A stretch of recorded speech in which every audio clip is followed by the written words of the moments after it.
And the gold prices are trading at a 3-week lows after the Fed trimmed its quantitative easing program by $10 billion, reducing the monthly purchase to $55 billion. The Fed remains optimistic on the U.S. economic recovery, and the rate hikes may start happening in 2015 sooner than what the markets were expecting, and that has taken the prices down. $10 down on your screens, 13.20 is how we are holding on to that.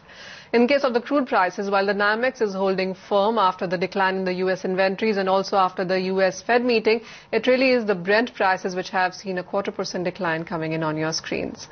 Vijay, how would you look at the market gainers today? I mean, it has been more losers than gainers, of course, but what's the sense in the open interest? Kanhaiya, what you are seeing basically is the reaction to the tapering and the tightening of the easy money tap. I've been often saying that easy liquidity or cheaper money is mother's milk to a bull market, and you're likely to see unwinding of long positions here. So, like we talked about yesterday, base metals aren't showing any signs of exuberance, so isn't energy for that matter. Natural gas and crude both are witnessing very tepid upsides. Crude has, of course, gone up on very unimpressive volumes and open interest correlation. Look at copper. Copper is not able to stay above the 400 levels. What is basically happening is a sense of deleveraging occurring on your screens.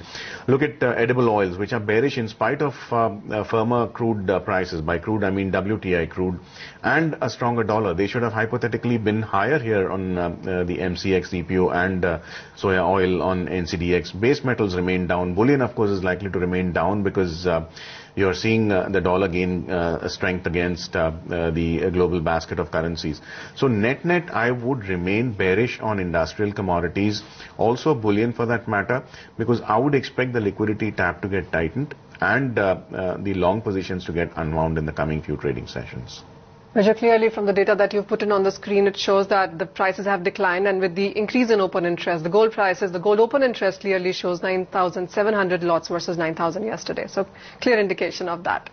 Let's also get in then Jagdeep Grewal. He's VP Commodity and Research, Kumar Group, and he joins us on the show as well. Jagdeep, hi, welcome. What's your sense now coming in for the gold prices? We are trading below 30,000 on because of the reaction. Do you see prices going further down?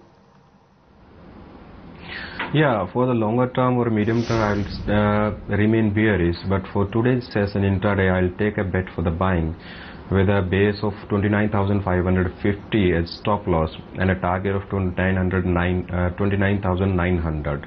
For longer term, say 10 days, 15 days and months, yeah, I would certainly be a seller from the upside. If I get chance of 30,100, 30,150, I'll sell with the stop of 30,400 or 450. So in longer term, I'll still bearish with Bamani.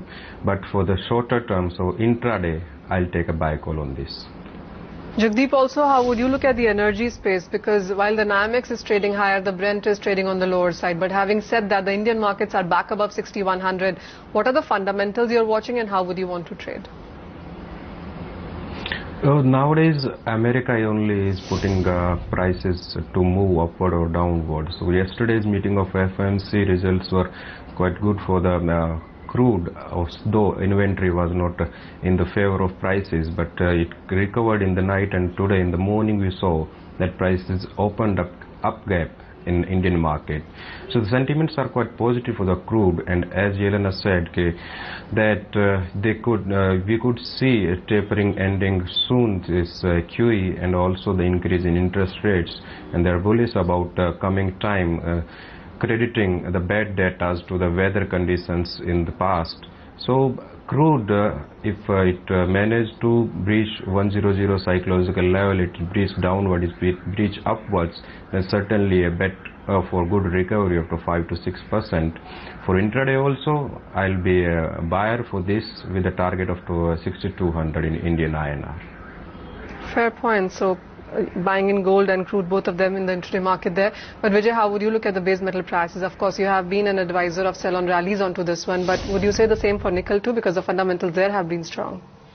Absolutely, Manisha. Yesterday I talked about initiating short positions close to 995 odd levels on nickel, and there you have a 20-25 rupee decline from the highs of yesterday.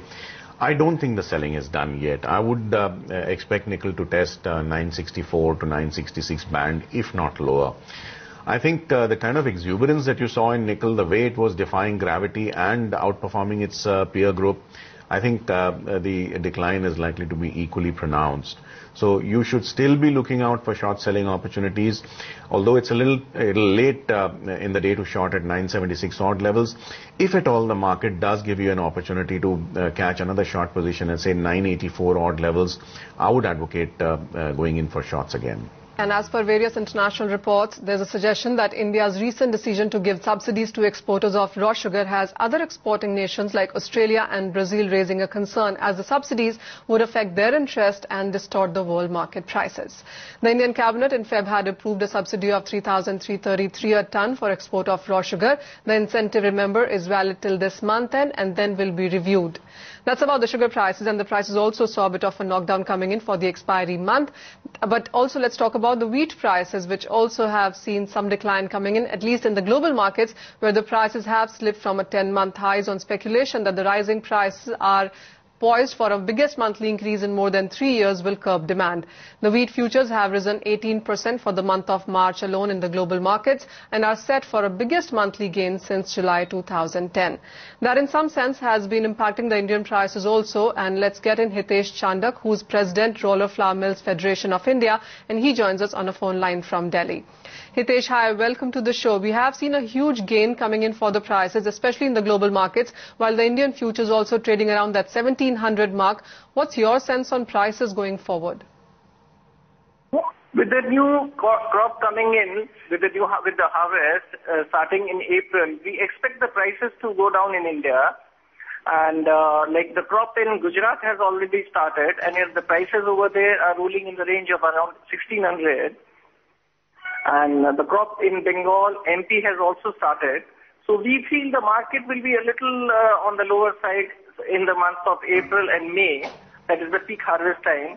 And then depending on the actual crop size, the whole year, how the prices will be, it will be decided accordingly.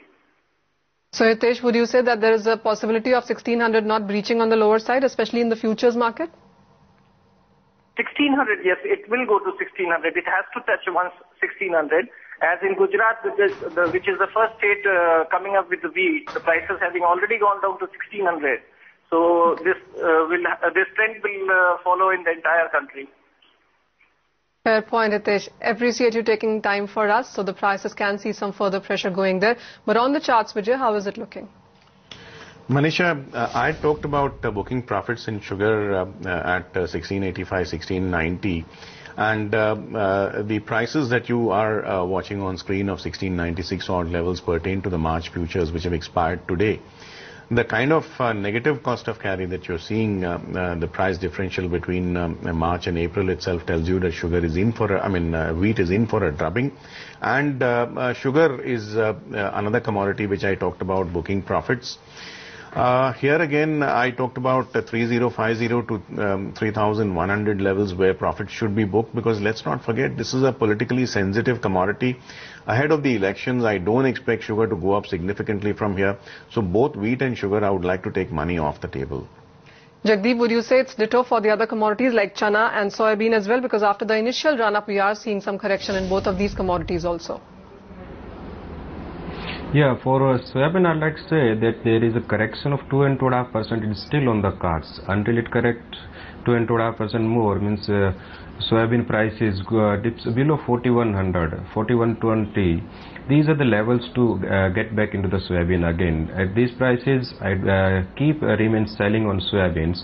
And for the chana, as yesterday, the news of NAFED's buying in the MP and Rajasthan market pushed a little to the prices. But again, the pressure is coming back.